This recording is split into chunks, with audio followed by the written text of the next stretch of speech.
হয়, যি সময়ত ৰাজ্যৰ কৃষকসকলে পানীৰ অভাৱত আচলতে কৃষিভূমিত তেওঁলোকে কঠীয়া ৰোপণ কৰিব পৰা নাই, এই সময়ত কৃষকসকলে পানীৰ কাৰণে হাহাকাৰ কৰিবলগীয়া হৈছে। আৰু ঠিক সেই সময়তে বৰচলা বিধানসভা সমষ্টিৰ অন্তৰ্গত যি বালিগাঁৱত এটা জলসিঞ্চন প্ৰকল্প এনেধৰণে হাবি জংঘলেৰে পৰি বিকল হৈ আছে। তদানীন্তন কংগ্ৰেছৰ আমোলতে এইটো আচলতে যি জলসিঞ্চন প্ৰকল্প ইয়াতে নিৰ্মাণ কৰা হৈছিলে বালিগাঁৱত, আৰু বেলচি নদীৰ পৰা ইয়াৰ পানী উত্তোলন কৰি এনেধৰণে পানী দিয়াৰ যি ব্যৱস্থা কৰিছিলে আচলতে সেই সময়তে কংগ্ৰেছ চৰকাৰৰ আমোলতে নুৰজমাল চৰকাৰৰ দিনত কিন্তু জলসিঞ্চন প্ৰকল্পটো হাবি জংঘলেৰে পৰি সম্পূৰ্ণ বিকল হৈ পৰিছে। জলসিঞ্চন বিভাগৰ মন্ত্ৰী, সেই মন্ত্ৰীগৰাকীয়ে বৰ্তমান পৰ্যন্ত এই জলসিঞ্চন প্ৰকল্পটো পুনৰ কাৰ্যক্ষম কৰি তোলাৰ ক্ষেত্ৰত কোনো ধৰণৰ গুৰুত্ব আৰোপ নকৰাৰ অভিযোগ উত্থাপন হৈছে। মই দেখুৱাইছোঁ আচলতে এইটোৱে যি বৰচলা বিধানসভা সমষ্টিৰ অন্তৰ্গত বালিগাঁৱৰ এটা জলসিঞ্চন প্ৰকল্প, আৰু এই জলসিঞ্চন প্ৰকল্পটো কংগ্ৰেছ চৰকাৰৰ আমোলতে নিৰ্মাণ কৰা হৈছিলে। কিন্তু আজি পৰ্যন্ত এই যি জলসিঞ্চন প্ৰকল্পটো এনেধৰণে বিকল হৈ থকাত ইয়াৰ স্থানীয় লোকসকলে আচলতে পানীৰ কাৰণে তেওঁলোকে হাহাকাৰ কৰিবলগীয়া হৈছে। আৰু তেওঁলোকে বৰ্তমান পৰ্যন্ত যিহেতু উৎকট যি খৰাং অৱস্থা সৃষ্টি হৈছে ৰাজ্যত এতিয়া, কিন্তু এইসকল কৃষকে এনেধৰণে এতিয়া হাহাকাৰ কৰিবলগীয়া হৈছে পানীৰ কাৰণে।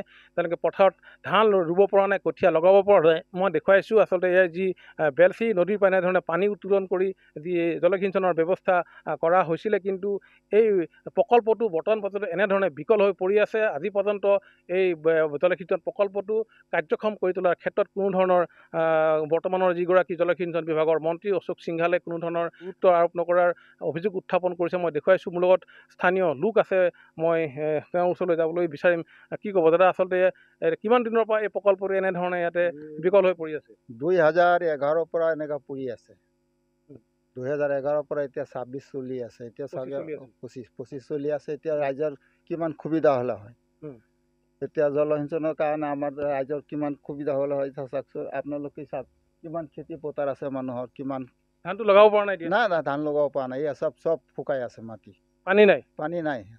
এই আচলতে যিটো প্ৰকল্প ইয়াত কি পানী দিয়াৰ ব্যৱস্থাই নহ'ল নেকি? একেবাৰে একদিনো দিয়া নাই পানী, এনেই পৰি আছে। জলসিঞ্চন বিভাগে এইবিলাকে চালেই হ'ল চকু মেলি আমাৰ ৰাইজৰ কিমান সুবিধা হ'লে হয়। এতিয়া সিহঁতে নাচায়, এতিয়া আমাৰ ৰাইজৰতো মৰি আছে চব খেতি পথাৰ। কোটি কোটি টকা চৰকাৰ ইয়াত পৰি আছে, সিহঁতে অলপ ভালকৈ চালেতো আমাৰ কিমান সুবিধা হ'লে হয়।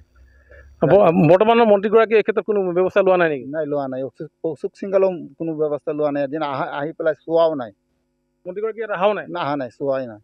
এনেকেই পৰি আছে, এনেকাই পৰি আছে। ৰাইজে চাইছে, চালেতো আমি অকলকে মিছা কথা কি আৰু ক'ম, ৰাইজেতো চাব না।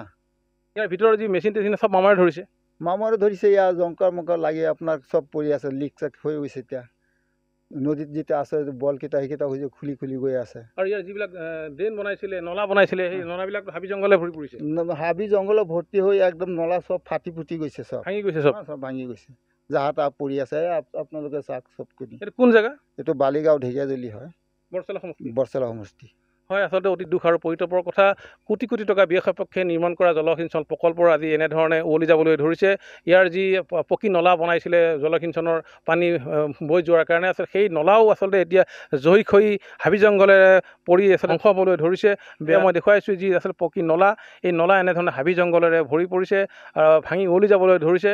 কিন্তু বৰ্তমানৰ যিগৰাকী জলসিঞ্চন মন্ত্ৰী, সেই মন্ত্ৰীগৰাকীয়েও এই জলসিঞ্চন প্ৰকল্পটো পুনৰ কাৰ্যক্ষম কৰি তোলাৰ ক্ষেত্ৰত কোনো ধৰণৰ ব্যৱস্থা গ্ৰহণ নকৰাৰ অভিযোগ উত্থাপন হৈছে। মই দেখুৱাইছোঁ, এইটোৱে আচলতে যি বৰচলা বিধানসভা সমষ্টিৰ অন্তৰ্গত বালিগাঁৱৰ যিটো জলসিঞ্চন প্ৰকল্প, আৰু বিগত যি কংগ্ৰেছ চৰকাৰৰ আমোলতে এই যি জলসিঞ্চন প্ৰকল্পটো ইয়াতে নিৰ্মাণ কৰা হৈছিলে ৰাইজৰ সুবিধাৰ্থে।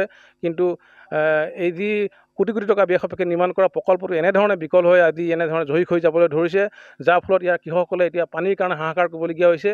যিহেতু ৰাজ্যত এতিয়া খৰাং বতৰ চলিছে, যাৰ ফলত এতিয়া কৃষকসকলে পানীৰ কাৰণে হাহাকাৰ কৰিবলগীয়া হৈছে। আৰু এই যি জলসিঞ্চন প্ৰকল্পটো কাৰ্যক্ষম যদি হ'লহেঁতেন, ইয়াৰ বহু লোক আচলতে উপকৃত হ'লহেঁতেন বুলি তেওঁলোকে জানিবলৈ দিছে। বৰ্তমানৰ যিগৰাকী জলসিঞ্চন মন্ত্ৰী, সেই মন্ত্ৰীগৰাকী গৃহ জিলাতে আচলতে এই যি জলসিঞ্চন প্ৰকল্পৰ এনেধৰণৰ এতিয়া দুৰাৱস্থা। গতিকে অনাগত দিনত এই জলসিঞ্চন প্ৰকল্পটো পুনৰ কাৰ্যক্ষম কৰি স্থানীয় ৰাইজক উপকৃত কৰিবলৈ চৰকাৰ প্ৰশাসনক দাবী জনাইছে।